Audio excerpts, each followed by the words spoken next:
The boy was dying, not from sword or sickness, but from something quieter, something worse, being forgotten. 12 winters old, too thin, too quiet, too strange to be wanted. Elias Reign sat curled against the stone wall behind the orphanage kitchen, his knees drawn to his chest, arms wrapped tight to hold the warmth in. The rain had soaked through his threadbare shirt hours ago, but he hadn't moved, not when the wind started howling, not when the cook shouted for someone to sweep the hallway, not even when the others had taken the last of the stew and pretended not to see him. He didn't cry. He hadn't cried in months, only breathed, each inhale shallow, each exhale colder than the last. Lightning flashed, and for a single breath, the world held still. Then, it came. A tremor beneath his ribs. A pulse. Not his heartbeat. Not fear. Something deeper. Thud. His fingers twitched. He blinked and stared down at his chest. Nothing visible. But it was there. Moving. A pressure. A hum. Not in the skin, but beneath it. Then again, harder. A second pulse, like thunder rolling under the surface of his bones.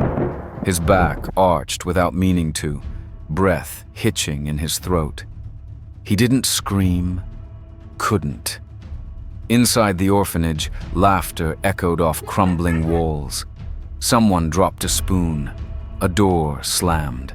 Life went on. But outside, in that rain-soaked alley, Elias Reign trembled, not from cold, but from the light that suddenly sparked beneath his skin. Thin lines of silver flickered across his arms and neck.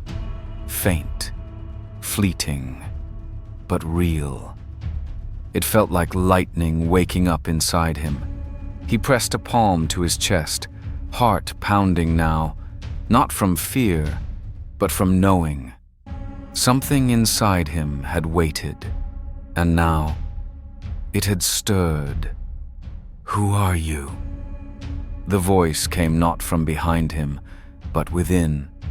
It wasn't his own voice, deeper, measured, ancient, like thunder with a mind. He shot to his feet, stumbling backward until he hit the wall, scanning the shadows of the alley. His breath fogged in front of him, except the air wasn't that cold anymore, not around him. The rain had stopped falling directly on his skin.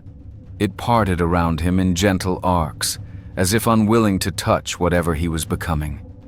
Then, movement.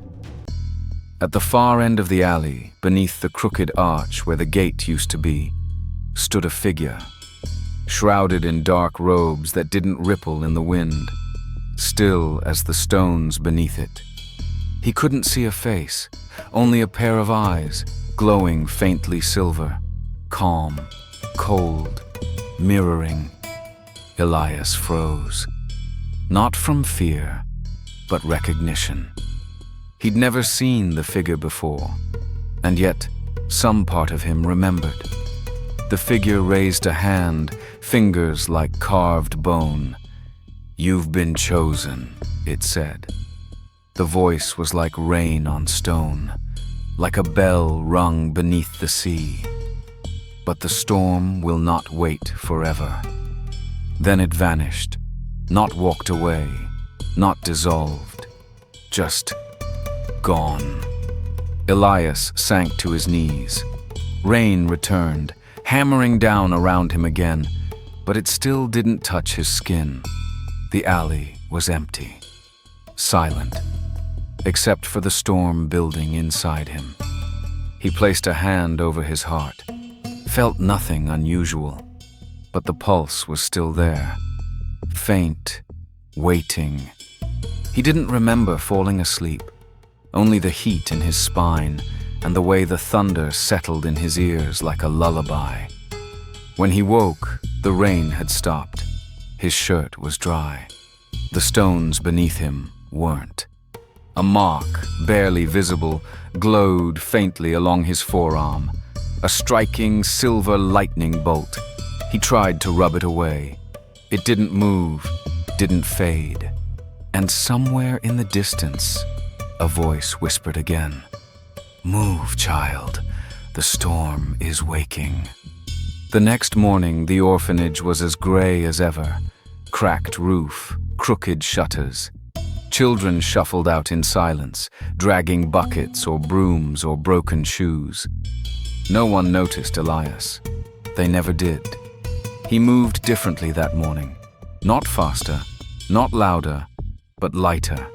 As if something had lifted from his spine and given him the right to stand taller. One of the older boys stepped into his path, sneering. "You sleep out with the rats again, freak?" Elias didn't answer. He just stared. And for the briefest moment, the older boy's grin faltered. He stepped aside without another word. By the time noon struck, Elias had already finished his chores and vanished behind the shed. He stared at the mark on his arm. It pulsed faintly under the sunlight. He closed his eyes, and for a second, felt everything. The wind brushing the edge of the roof, the ants climbing a nearby root, the breath of the world. It wasn't his imagination. Something had awakened, and it was waiting for him to move. Somewhere far beyond the veil of clouds above, something ancient stirred in response. The storm had found its vessel, and the boy no one remembered would soon be remembered by everyone. And that was the feeling the boy had when the visitor came. The city never sent visitors.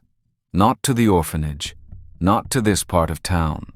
So when the iron-banded gate creaked open the next day, and a stranger stepped through, tall, cloaked, and silent, the matron nearly dropped her tea. Elias felt it before he saw it. A pressure in the air. Not heavy, intentional. Like the stranger was carrying a storm behind his back and choosing not to let it loose. He walked with grace. Not the soft grace of nobility, but the practiced calm of someone who'd walked through fire and never flinched. Dust clung to the hem of his cloak. A single carved pendant hung from a black cord at his throat, shaped like a lightning bolt, but etched with spiraling lines Elias couldn't make sense of. The children stopped what they were doing. No one spoke. The man's gaze swept across the courtyard, unreadable. Then it stopped, on Elias. He didn't say a word, just looked. And somehow, that was worse. The matron stepped forward quickly, wringing her hands. "Can I help you, traveler?" "We don't get many. I'm not here for them," the man said. His voice was low, measured, the kind that didn't need volume to cut through noise. "I'm here for him."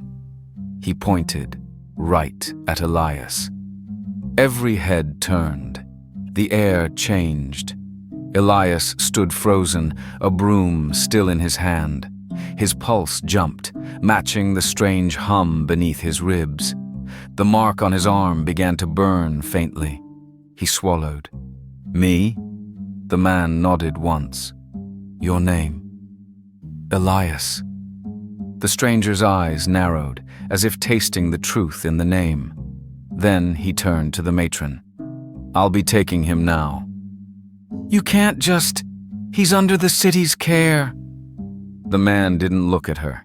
He reached into his cloak and tossed a small pouch onto the nearby bench.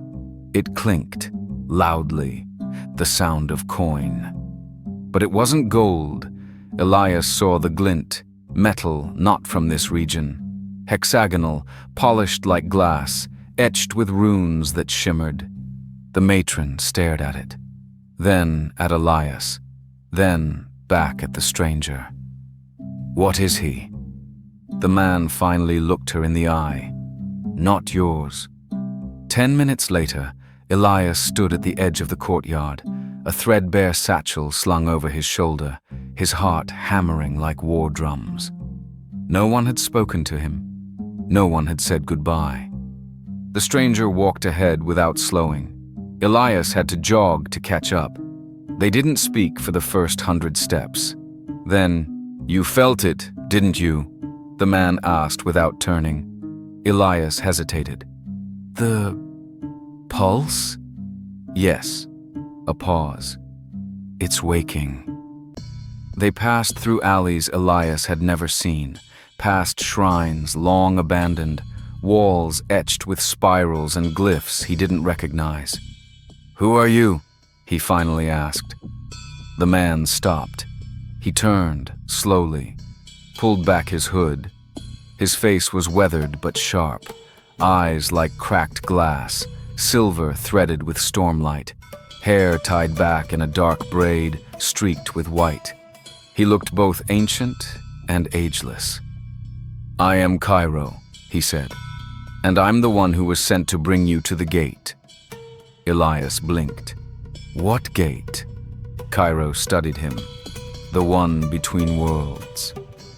That night, they camped just beyond the old eastern ridge, past the walls of the city, where the grass grew wild and the wind no longer smelled of smoke. Elias couldn't sleep, not with everything burning inside him. The mark on his arm was brighter now, faintly pulsing with his breath. Cairo sat cross-legged by the fire, silent. Eventually, Elias broke. "Why me?" Cairo stirred the embers with a stick, watching the sparks dance. "The storm chooses. We don't." "That doesn't answer anything." Cairo looked at him. "You were dying," he said. "Not in body, in soul.